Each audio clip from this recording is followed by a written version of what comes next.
Do you want to learn how to control a LED display 7 segments with Arduino or ESP32? So come with me.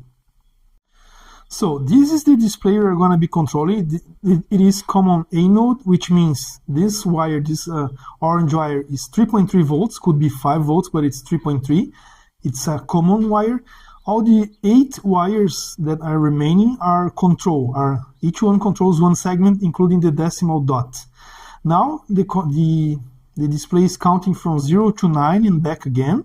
It's in a loop from 0 to 9.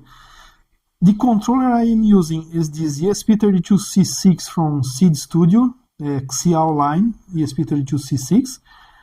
There are 8 ports from port 3 to port 10 of the ESP32C6 that are being used, each with one resistor in series. The resistor is 820 ohms in value. The code, basically the code, I created this display control function. It iterates from 0 to 9, so I smaller than 10, so from 0 to 9. Feeding this value, feeding 0, 1, 2, 3, 4, 5, 6, 7, 8, 9 to display control.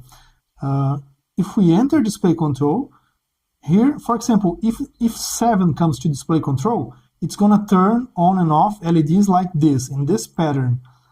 If 6 comes, for example, this is going to be the pattern of zeros and ones. If 5 comes, this is going to be the pattern, and so on, so on. This is done to create numbers, to create the representation of numbers in the display. More information about this setup you're going to find at fritzenlab.net. Again, fritzenlab.net. See you guys next time.